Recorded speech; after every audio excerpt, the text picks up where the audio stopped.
रेतनी की दरिया दिली। दोस्तों, मेरा नाम महिमा है और मैं पटना शहर की रहने वाली हूँ। आज मैं आपको एक मजेदार कहानी सुनाने वाली हूँ। तो चलिए शुरू करते हैं। गर्मी का महीना, खड़खड़ दोपहरिया। रमेशर भाई किसी गांव से गाय खरीद कर लौट रहे थे। गाय हाल ही के ब्याई थी और तेज धूप के कारण उसका तथा उसके बछड़े का बुरा हाल था। बेचारी गाय करे भी तो क्या, रह रहकर अपने बछड़े को चाट कर अपना प्यार दर्शा देती थी। रमेशर भाई को भी लगता था कि गाय और बछड़े बहुत प्यासे हैं, पर आसपास में ना कोई कुआं दिखता था और ना ही तालाब। रमेशर भाई रह रहकर गमछे से अपने पसीने पोंछ लेते थे और गाय के पीठ पर हाथ फेरते हुए धीरे धीरे कदमों से पगडंडी पर बढ़ रहे थे। कुछ दूरी पर उन्हें एक बगीचा दिखी। उनके मन में आया कि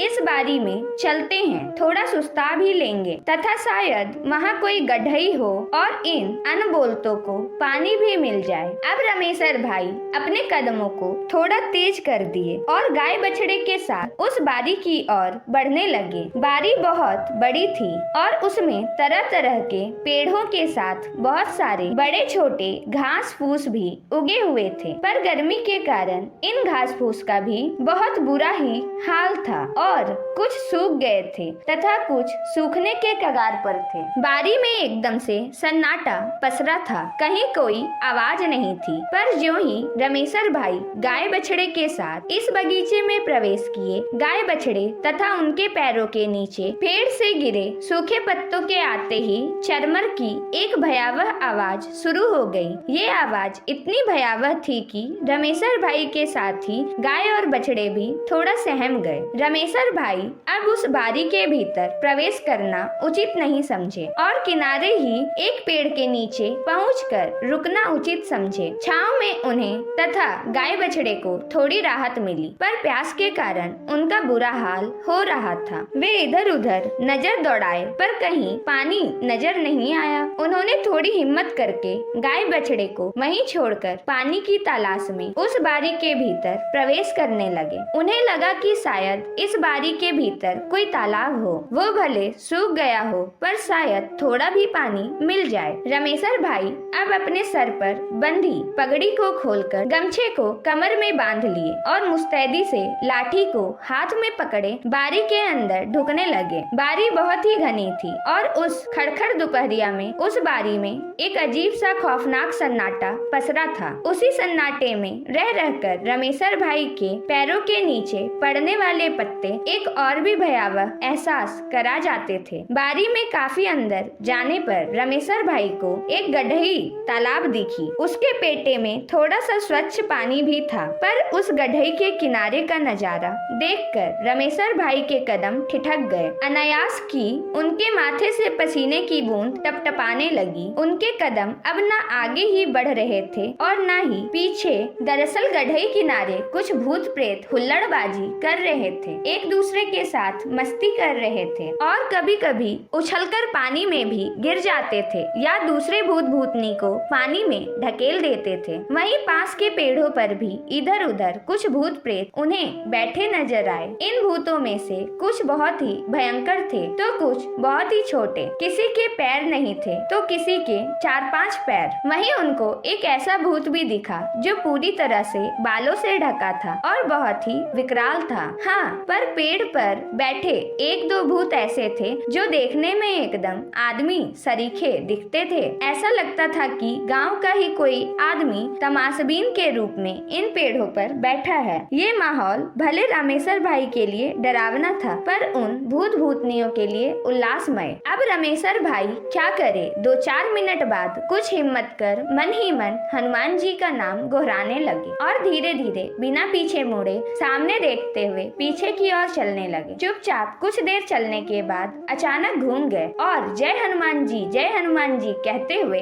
लंक लगाकर गाय वाली दिशा में भागे। रुके। गाय के पास पहुँचते ही वे गाय के शरीर पर हाथ रख दिए। गाय थोड़ी सी शांति और छाया पाकर वहीं बैठ गई थी और उसका बछड़ा भी चुपचाप पूंछ हिलाते हुए वहीं खड़ा था। कहा जाता है कि गौ वंश का साथ हो तो भूत प्रेत पास नहीं आते। खैर उनके पास तो गाय ही थी जिसमें जिसमें देवताओं का वास होता है, फिर क्या डरना। उन्हें लगा कि अगर भूत प्रेत हल्ला बोलेंगे तो वे गाय से चिपककर इस बारी से दूर हो जाएंगे। 5 मिनट तक वे गाय के पास ही उससे सटकर बैठ गए। गाय के पास बैठने पर उनका डर थोड़ा कम हुआ और हिम्मत भी लौट आई। रमेशर भाई सोचे कि अरे मैं तो गबड़ू जवान हूँ, रोज पहलवानी करता हूँ, रोज पहलवानी भी करता हूँ, अखाड़े में कोई मेरी पीठ नहीं लगा पाता और मैं आज इतना डर गया। अरे इन भूत प्रेतों से क्या ही डरना, आज मैं हर हालत में इनका सामना करूँगा और देखता हूँ कि ये भूत प्रेत मेरा क्या बिगाड़ पाते हैं। अगर आवश्यकता पड़ी तो इन सबको ललकार दूंगा और दौड़ा दौड़ा कर मारूंगा। दरअसल बात ये थी कि रमेशर भाई बहुत ही निडर स्वभाव के थे और अकेले ही रात में गांव से दूर तक घूम आते थे। रात को नहर के पानी से दूर दराज के खेतों को भी पटा आते थे और आवश्यक होने पर दूर दराज के खेतों में भी अकेले ही सो जाते थे। कभी कभी तो वे गाय चराने अकेले ही दूर तक जंगल में भी चले जाते थे। गाय के पास बैठे बैठे ही अचानक रमेशर भाई के जेहन में ये ख्याल आया कि क्यों नहीं गाय और बछड़े को लेकर इस गड्ढे के पास चला जाए, हम तीनों को पीने का पानी भी मिल जाएगा और भूत प्रेतों को और नजदीक से देखने का मौका भी। उनके दिमाग में ये भी बात थी कि जब गाय बछड़े साथ में हैं, तो भूत प्रेत तो मेरा कुछ भी नहीं बिगाड़ सकते। रमेशर भाई उठे और गाय का पगहा सहित गरियाओं पकड़कर गड्ढे की ओर निर्भीक होकर बढ़ने लगे। गाय के पीछे पीछे बछड़ू भी चलने लगा। जो ही रमेशर भाई गाय को लेकर गड्ढी के पास पहुँचे, गाय,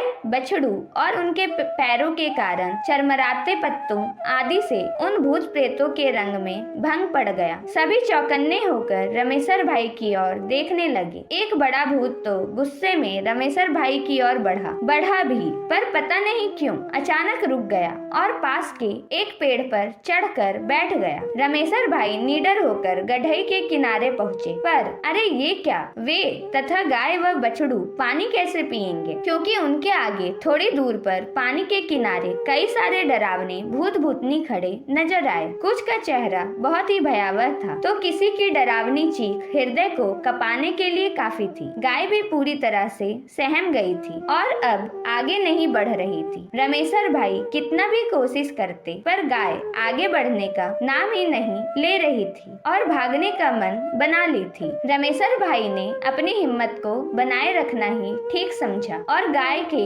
गरियाए को और कसकर पकड़ लिए। अब रमेशर भाई एक हाथ में लाठी को भांजते हुए तथा गाय को खींचते हुए आगे बढ़ने की कोशिश करने लगे। वे दहाड़े की मैं भूत प्रेत से नहीं डरता और इस समय ये जानवर बहुत ही प्यासे हैं। मैं हर हालत में अपनी जान की बाजी लगाकर भी इन दोनों को पानी पिलाने के बाद ही पीछे हटूंगा। पर उधर भूत भूतनी भी तस से मस होने का नाम नहीं ले रहे थे और कुछ तो अपना गुस्सा दिखाने के लिए पास की डालियों को कूदते फांदते, मोटी पतली डालियों को तोड़ते नजर आने लगे। कुछ पानी में कूदकर उसे गंदा भी करने लगे। अब बारी का माहौल और भी डरावना होने लगा था, इतना डरावना कि कमजोर दिल वालों को मुंह में प्राण आ जाए। खैर अब न भूत प्रेत ही पीछे हट रहे थे और न ही रमेशर भाई ही, पर गाय एकदम से डरी सहमी खड़ी थी और उसका बछड़ा भागकर थोड़ा दूर जाकर खड़ा होकर इन भूत प्रेतों को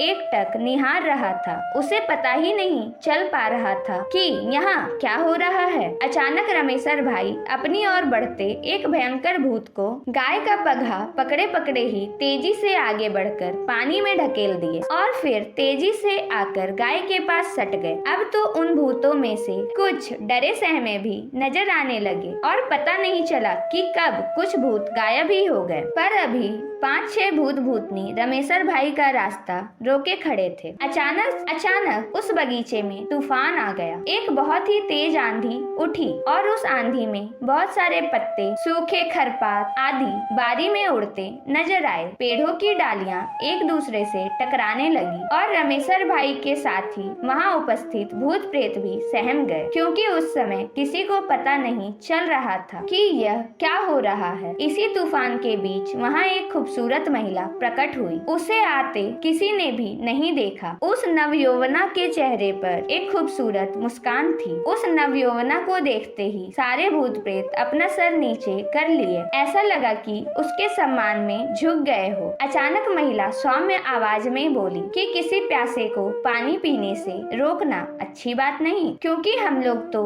पहले इंसान ही थे। आखिर हम में से भी कई तो कुछ दुर्घटनाओं के कारण कुछ दुर्घटनाओं के शिकार हुए हैं। मुझे याद है एक बार मैं अपनी माँ, बहन तथा अपने गांव के सखी सहेलियों के साथ पैदल ही एक मेले में जा रही थी। उस समय मेरी उम्र कोई 5-10 साल रही होगी। मेला मेरे गांव से काफी दूर था। गर्मी का ही मौसम था और हम लोग घुरघुरिया रास्ते से जा रहे थे। अचानक रास्ते में कुछ ऐसा हुआ कि मैं अपने गोल से अलग होकर रास्ता भटक गई और उन लोगों को खोजते खोजते दूसरी दिशा में निकल गई। अचानक डर के मारे और तेज धूप के कारण मुझे असहनीय प्यास लगी और इधर उधर खोजबीन करने के बाद भी पानी न मिलने के कारण मैं अकाल मृत्यु को प्राप्त हो गई। इतना कहते ही उस तरुणी प्रेतनी का चेहरा गुमसुम हो गया। आंखों से आंसुओं की धार बह चली। रमेशर भाई भी भावुक हो चले। ऐसा लगा कि गाय भी उस प्रेतनी के प्रति अपनी सहानुभूति दर्शा रही हो, क्योंकि गाय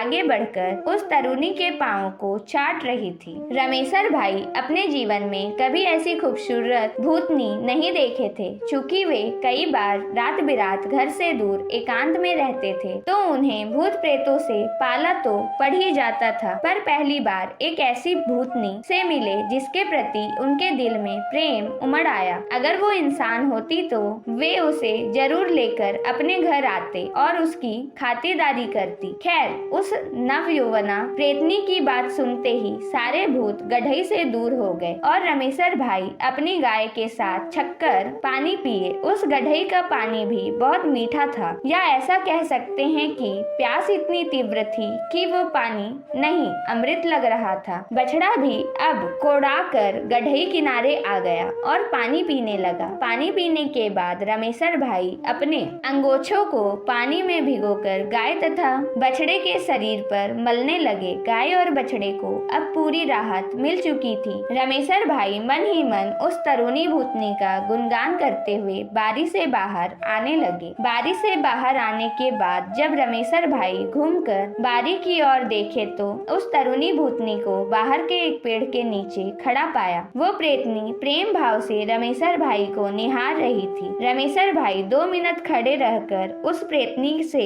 नैनचार किए और शायद फिर मिलने की आस लिए गांव की ओर चल दिए। दोस्तों, आपको मेरी कहानी कैसी लगी कमेंट करके जरूर बताना, और हाँ, अगर कहानी पसंद आए तो वीडियो को लाइक जरूर करना और चैनल को सब्सक्राइब करना मत